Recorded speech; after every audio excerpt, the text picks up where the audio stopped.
Менің арнама қош келдіңіздер. Арнама қолдау көрсетіп, видеоларыма лайк басып, достарыңызбен әлеуметтік желіде бөлісе отырыңыздар.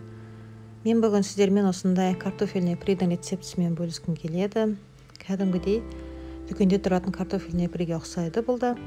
Ол үшін 1 килограмм картопымды осылай әбден жуып, тазалап алдым.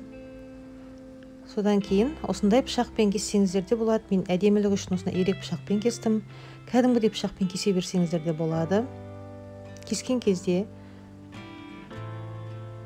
бірінің үстіне бірін қойып кесуге болмайды. Осылай бөлек-бөлек әрқайсысын осылай келтіресіздер. Ұзынша, орташа деңгейде, өте жіңішке де қылып жібермеңіздер, өте үлкен қылуға да болмайды. Осындай деңгейде кесіп шығасыздар картоптардың бәрін.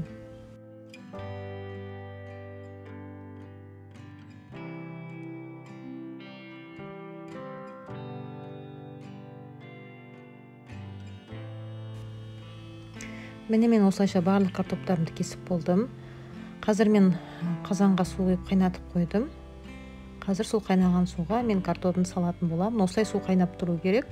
Осындай қайнап атқан суға картопыңызды саласыздар. Менің ыдысым үлкен болған соң мен бәрін салып жібердім. Егер сіз кішілеу ыдыста су қайнатсаңыз, онда бөліп пісіріп қайнатып алуға болады. Осылай картопты салғаннан кейін тұп-тура 2 минутқа мен уақытты белгілеп алдым. Тұп-тура 2 минут осы суда ұстаймын. Қазір кішкене қайнап кету үшін құттай қақпағын жауып алдым. 2 минут қана қайнатамыз, артық ұстауға болмайды, өте қатты пісірудің қажеті жоқ. Және мен мына ыдысыма сап-салқын судан құйып қойдым. Міне дәл 2 минут болды.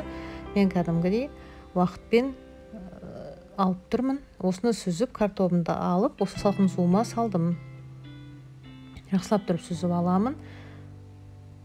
Енді осы салқын судан мен осындай сүлгіге сүзіп шығарып аламын картоптарды бірден. Салқын суда ұзақ ұстамайсыздар, бірден сүзіп ала бересіздер. Енді осы сүлгіге салып алып, мен картоптарымды кептіремін. Осылай жақсылап тұрып, салфеткамен өздеріңізге қалай ыңғайлы, солай картоптардың суын кетіріп, кішкене кептіріп аласыздар. Міне менің картоптарымның суы бәрі кепті. Кішкене уақыт бердім кебуге. Енді осы картопымның үстіне жүгері крахмалын саламын. Мен 3 қасық салдым. Осы крахмалды айналыпкеннен кейін, араластырып алғаннан кейін, бірден майға қуыра беруге болады. Бірақ мен ертесіне қуыратын болғандықтан, осындай бір ыдысыма салып, мұздатқышқа қатыруға қойып қойдым. Бетін осылай пищевоймен орады. Міне мұздатқышқа қазір қойып тастаймын. Мен ертең қуыратын боламын бұл картопты. Міне менің мұздатқышта қатып тұрған картоптарым. Осылай жабысып қалғандарын сәл қаттырақ ұстап жіберсеңіздер, сынбай ештеңе етпей шығады. Енді қайнап атқан майыма мен осылай картопымды салдым. Картопты салған бойда бірден қозғамайсыздар. Кішкене картоп майда қатаю керек. Осылай қозғамай осылай қойып қоясыздар. Майда біраз қатайғаннан кейін ғана барып, жайлап қана қозғай отырып, араластыра отырып қуырып аласыздар.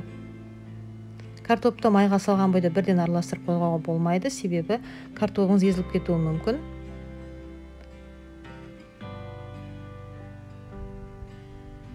Міне осылай сарғайғанша, әбден жақсы түске енгенше мен осылай майда қуырып алдым. Өте дәмді шығады.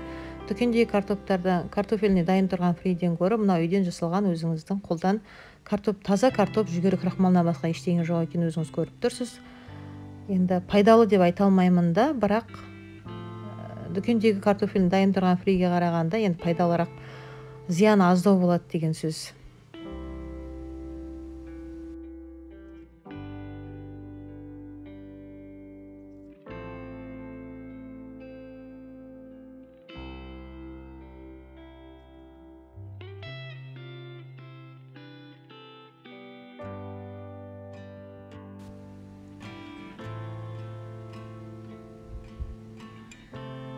Міне осылайша менің барлық картофельный фрилерімді қуырып алдым. Мына ыдысыма салдым. Өте әдемі, өте дәмді шығады. Ортасына кетчуппен, болмаса әртүрлі соустармен жесеңіздер болады.